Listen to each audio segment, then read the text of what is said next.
Okay, in this video, we are going to be solving a whole bunch of different equations, getting ready for the MCA test. And I just want to start with like a basic sort of summary of solving is what the exponent is drives how you solve. So linear, meaning x to the first, use what I call algebra steps, which is what you've done forever, which is like, add 6 to both sides to get rid of the minus 6. So we get 2x equals 6. And then just take and divide by 2. And basically you get x3.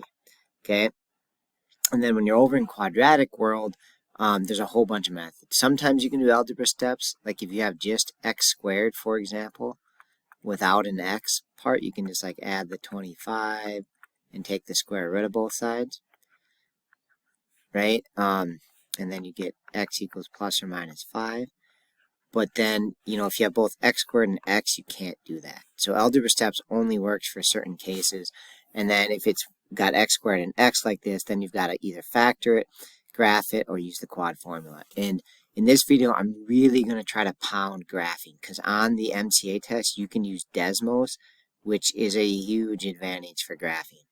And so I'm not probably going to use the quad formula at all in this video, just because it's kind of longer and a little more tedious, and graphing is super easy.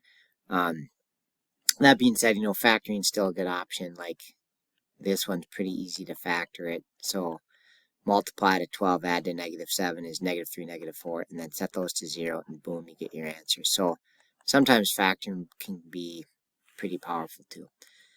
Anyways, here's your first one. I encourage you to pause the video and give it a shot. Okay, so my gut on this one is you want to get 0 on one side first, and then factor, graph, or quad formula.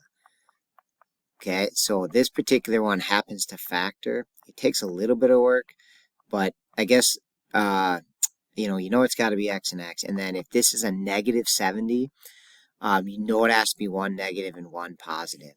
Okay, and then from there, I would just, start to look like, 1 and 70 obviously works. But then another real clear one is 7 and 10. And that actually will give us the 3. So as long as you make the 10 positive and 7 negative, then we'll get positive 3. Okay, and then set them to 0, and you get positive 7 and -10.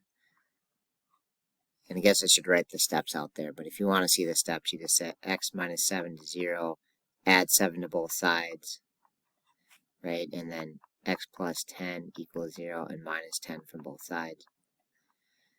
Okay, but I also want to try to highlight again Desmos. So once you get 0 on one side, you can just use the Desmos machine and make that graph quick. All right, so here's our Desmos machine. I'm just going to type x, and then to get the square, you can use down here and just square it right here, or you can also use this one will get you any exponent. So do it to the second power here, and then I think it was plus 3x minus 70 or something like that. And then I'm just going to scroll around, zoom in a little bit, and then you can click right on our answers there of -10 and 7. So that's the same answers we got with factoring, but just in some ways a lot faster and easier. Okay, so get 0 on one side and type it in on Desmos. Okay, so next one, I'll give this a shot. Pause the video. Okay, so this one's a little harder to factor because the 2 in front, so I'm really not going to try to factor it. And I could do quad formula again, right? A would be 2, B would be -3, and C would be -5. But again, if you have Desmos, just type it in. Literally just type it in and, find the x-intercept. So basically it's 2x squared. I am using the little hat key on my keyboard there to type it a little faster. You can obviously use the keyboard at the bottom there. Minus 5, and then your answers are where it crosses the x-axis, and you can literally just click on them, right? So our answers are going to be -1 and 2.5. So our answers for x are -1 and 2.5. Okay, and if I was worried at all about those answers, like I wasn't sure, just know you can always check. Like you can put them in and check to see if it gives you a 0. So just so you see what that looks like, if we try it for -1 here, plug it in, it would be like -1 squared would be 1. And then multiply next, so this would be a 2, and that would become a plus 3. and then a -5, and lo and behold, we get a 0. So definitely this answer checks out. All right, so if you're not sure, you can always plug them in and make sure that your answers are right. Okay, next one, a little bit different, but basically see if you can read this question. And then again, this is another one that I would use Desmos. There's kind of two questions here. Could it travel over the top of a tree that is 50 feet high? And when will the potato hit the ground?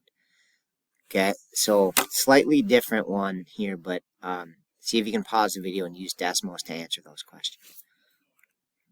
Okay, so the first thing is, let's just graph it. -16t squared, and you can use t or x here. Should be just fine. So type it in, -16x squared plus 32x plus 5, I think it was. And so you can get the graph, though it looks a little wonky. I'm going to try to zoom it here. But, okay, so it's got to get over a tree that's 50. So you can kind of see the max height up here is the vertex. And it looks like the highest it gets is 21. Okay, so that sort of tells me here is, could it go over the top of a tree that is 50 feet high? The answer to that is no.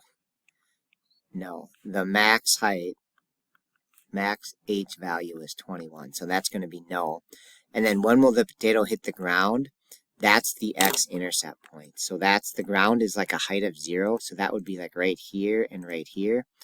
And then the t is the time. So this would be like negative time. So that really doesn't make sense because it started here at 5 and then went up and hit the ground. So the answer for the actual time would be like 2.14 because you don't want to do negative time. So when will it hit the ground? It's about 2.14 seconds.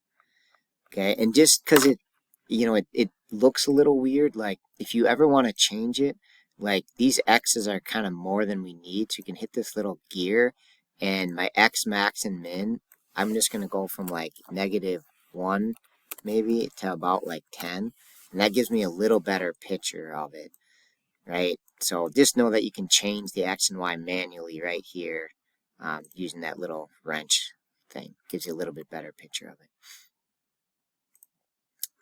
Okay. Next up, pause the video. There's a couple ways to do this. I'm probably going to do them both ways, but pause the video and see if you can get the answer at least one of the ways. Okay, so this is a linear equation, so you could just do it with straight algebra steps, right? Like you distribute this in on both sides, so we'd have 5x plus 10 minus 4x plus 5 on the left-hand side. And then here you'd have 10x plus 60. And now just keep cleaning up. So these are on the same side, so combine them to a single x, 5x minus 4x, 10 plus 5, 15. And now you got x's on both sides, so get rid of them on one side.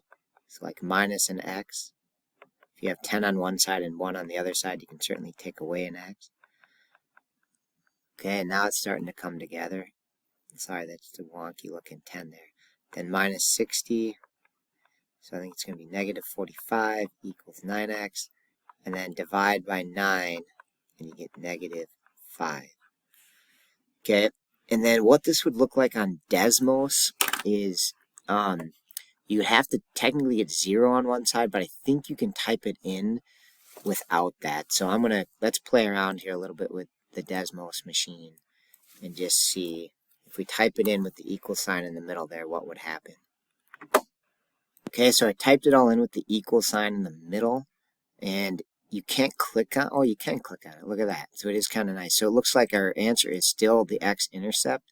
So, I would probably just do algebra steps there, but if you really wanted to type it all in, it does kind of solve it for you, which is sort of mind-blowingly amazing in a lot of ways. So anyways, algebra steps are used as most. Okay, just a slightly different style of one. This is an absolute value equation. And again, I encourage you to pause the video and give this a shot before watching the solution. All right, so I tried this in Desmos, just typing in like we did the last one, and you do get answers of 2, and then this one's some fraction. That's a little hard to see, but you should be able to match it up anyways. I think it's going to be 2 and -2/3 is going to be our answer here.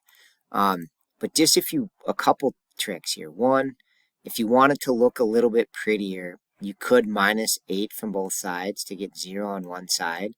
And that would just make like a minus 4 here and then a 0 there. So if you go into Desmos here and do the take away 8, this would be a minus 4 here.